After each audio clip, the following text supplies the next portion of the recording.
Se tem uma franquia de jogos de luta que eu sou fã, é de Darkstalkers. Darkstalkers é um jogo de luta ao melhor estilo Street Fighter. Só que ao invés de você selecionar lutadores de diversos países, aqui você joga com monstros e outras criaturas sobrenaturais ao redor do mundo. Criado pela Capcom para arcade em 94, acabou sendo portado para consoles alguns anos mais tarde. E pela Capcom saber fazer excelentes jogos de luta, não foi grande surpresa que o jogo era muito bom, ganhando até várias continuações, e com seus personagens participando de crossovers da Capcom até hoje. Eu, como todo jogo que fazia sucesso naquela época, ganhava um filme ou um desenho pra TV. Mas que porcaria! Com Darkstalkers não seria diferente, já que as principais franquias da Capcom, como Mega Man e Street Fighter, já tinham suas adaptações. Então a própria Capcom americana juntou os respectivos estúdios que faziam esses dois desenhos que eu citei para criar uma série baseada em seu jogo de luta. E assim surgiu Darkstalkers, ou Os Guerreiros do Futuro, como é na versão dublada. Os Guerreiros do Futuro. Quem é que fez essa tradução? Ei, cara. Quem é, porra? Eu tava vendo no Livre isso aqui, é um nome complicado em inglês, Darkstalkers, mas eu queria saber se você tinha alguma sugestão pra um nome em português. Que tal Guerreiros do Futuro?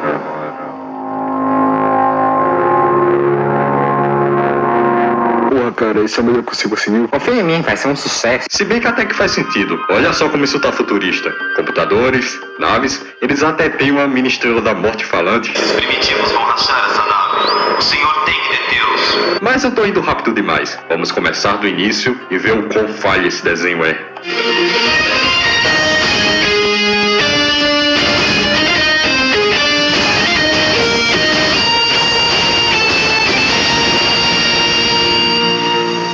Logo de início temos uma breve introdução da história, e eu devo dizer que eu concordo totalmente com ela. Eles são piores do que os seus piores pesadelos. De fato, são os piores mesmo. A história começou numa nave espacial, porque afinal de contas tem tudo a ver com monstros antigos que descem a porrada uns nos outros, né? Quem está no comando da nave é Pyro, com seu show de gírias. Monstros, chocante.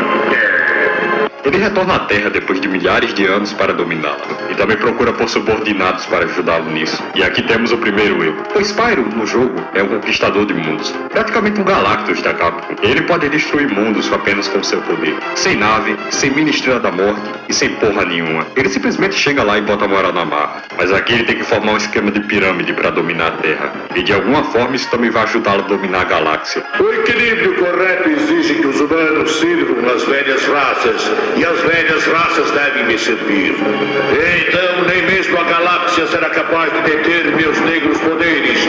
O mais estranho aqui é que ele não quer a destruição total dos humanos. O senhor vai destruir essas ridículas criaturas?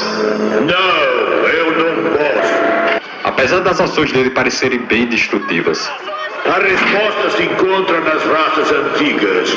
Eu os acordarei, e eles restabelecerão o equilíbrio.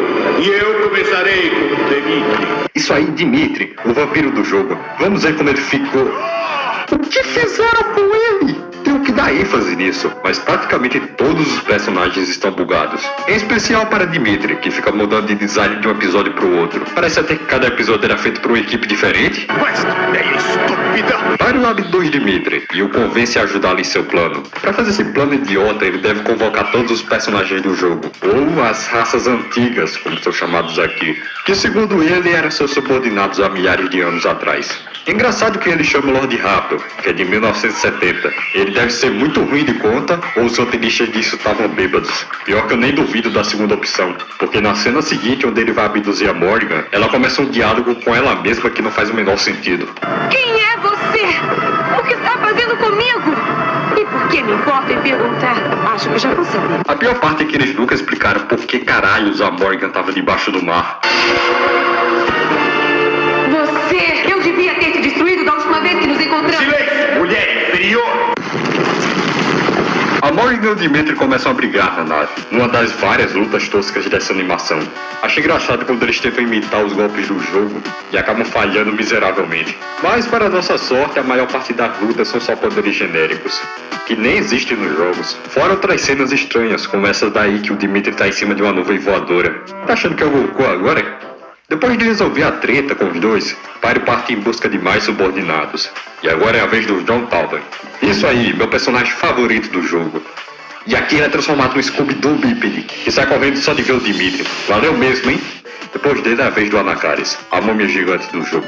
É um personagem que eu também gosto muito. Ele foge daquele clichê de múmia magra e lenta. Ele é um personagem brucutu, estilo Zangief. Ataca os inimigos usando o sarcófago e mumifica eles. Não tem como eles terem estragado ele aqui. Anakaris, o faraó supremo acordou! Saúde em um pudim imperial!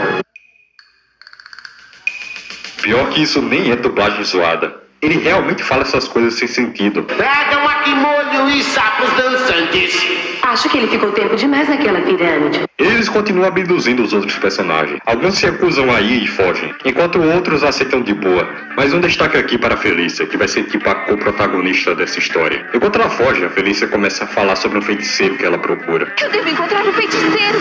Felícia consegue despistar Pyro, se transformando em gato, assim como no jogo. E logo depois é encontrado por um garoto que a leva para casa. Mas há um outro, um humano, um feiticeiro poderoso. Felícia estava perto de sua casa Quando você a perdeu? quando ela desapareceu. Nossa, essa tensão tá me matando. Quem será esse feiticeiro? Spoiler, é o moleque que salva a Felícia. E o nome dele é... Harry. Ok, isso aí já é coincidência demais. Harry, você é um bruxo. Eu sou o quê? O Harry acaba acordando no dia seguinte e descobre que a gata que ele acabou salvando vira uma hentai girl. Pena que era só um desenho para crianças e eles não puderam apelar muito na época, como na versão japonesa. Até porque, meu amigo... Eu sou uma mulher gato, provavelmente a última da minha espécie. Eu não tenho escolha. Tenho que confiar em você.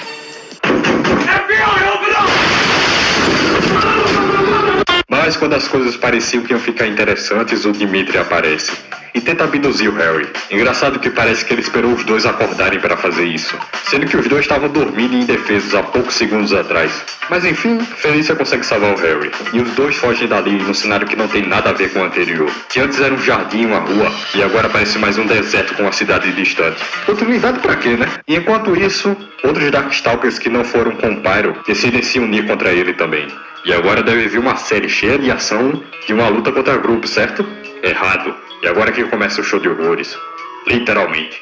Agora que você viu como ferraram a base e a história dos personagens de Darkstalkers, vamos ver como eles desenvolvem essa guerra. No episódio seguinte, Morrigan aparece atacando o humano, quando surge outro personagem do jogo, Donovan Bane. Ele é um caçador de criaturas sobrenaturais, que tem stands. E é aqui que a equipe de animação mostra sua completa incompetência. Nessa cena, Bane usa uma das stands para atacar Morrigan. Mas notou algo estranho na cena seguinte? Não acontece nada. Eles esqueceram de animar o poder, a magia ou qualquer tipo de ataque do Bane. Então você vê Bane disparando o ataque e Morrigan desviando de nada. E eles ainda cometem erros que eu não faço ideia de como deixar isso passar. Fora outros erros de continuidade que me fazem pensar que eles realmente não faziam ideia do que estavam fazendo. No episódio 2, o Bane ataca Morrigan. E no início do 6º episódio, Dimitri e Morrigan estão se perguntando se tem alguém eliminando os Darkstalkers. E aí Dimitri manda essa. Impossível! Somos fortes demais para que os humanos nos destruam. Como não consegue eliminar se eles lutaram contra um caçador há poucos episódios atrás? E falando em caçador, eu devo falar do que eu acho que foi a pior mudança de personagem que fizeram aqui. Foi a Hisenko. Ou Lei Lei, se você estiver jogando a versão de arcade. No jogo ela é um Jiangxin, que é um tipo de vampiro chinês. Mas aqui no desenho transformaram ela num simples fantasma. Eu até consigo imaginar como foi isso. Provavelmente eles viram que ela era azul no jogo e fazia armas aparecerem do nada e simplesmente deduziram que ela era um fantasma. Não só um fantasma, mas um fantasma caçador, como diz no título do episódio, e tem a missão de caçar outros Darkstalkers para se vingar. Sem dúvida, o pior episódio é o episódio 3. E por quê? Porque tem Anakaris nele. Moscas de areia estão embaralhando meu cérebro! Acho incrível como conseguiram pegar um personagem tão legal no jogo e transformaram num completo idiota. A história desse episódio é que Dimitri e Morrigan querem roubar uma pedra mágica que Anakaris possuía quando era vivo. E eu não faço ideia do porquê eles querem roubar, sendo que eles estão no mesmo time.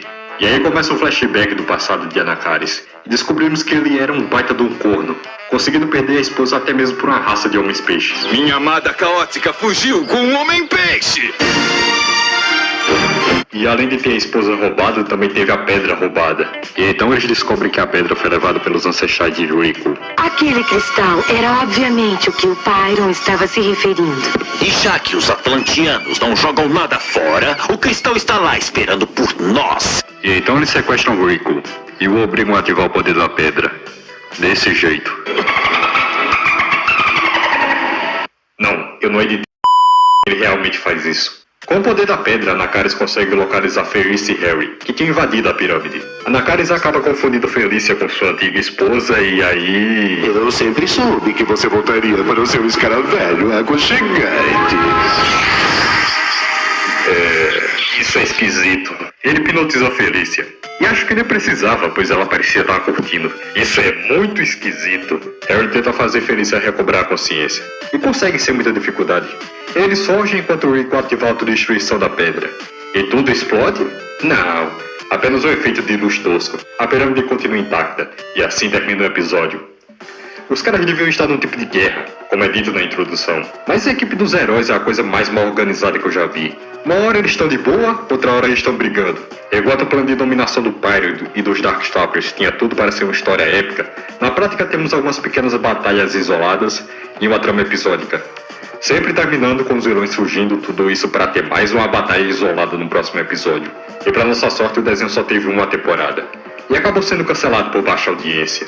Isso não me surpreende nem um E quer saber como essa história termina? Não! No último episódio aparece o irmão do Pyro. E eu nem preciso mencionar que esse personagem só existe para esse desenho. No decorrer da história, ele acaba se voltando contra todo mundo, inclusive o irmão. Então todos se unem numa trégua temporária para derrotá-lo. E no fim, quando eles conseguem derrotá-lo, o Anakaris cai em cima do Pyro e termina o episódio. Era pra ser só uma piada, mas como é o último episódio, eu prefiro acreditar que o Anakaris matou o Pyro, dando fim a essa história. Finalmente ele fez algo inteligente. E esse foi Darkstalkers, ou Os Guerreiros do Futuro. E eu não tenho palavras para dizer o quão ruim ele é. Para começar, que a parte de animação é uma das coisas mais preguiçosas e mal feitas que eu já vi. Ok, não é pra tanto, mas eu acho que a pior parte é a história. Não faz o menor sentido com o jogo. Se você realmente quer uma boa adaptação animada de Darkstalkers, sugiro você ver o OVA, que foi lançado 2 anos depois dessa aberração. É só procurar por Night Warriors, Darkstalker Revenge. São apenas 4 episódios, mas são 4 excelentes episódios. Ali sim você tem uma boa animação bem trabalhada, como também tem boas lutas e personagens fiéis ao jogo. E principalmente, bem melhor que essa desgraça. Agora em questão de bizarrice, espero que da próxima vez que eu voltar pra TV, Darkstalkers não seja superado.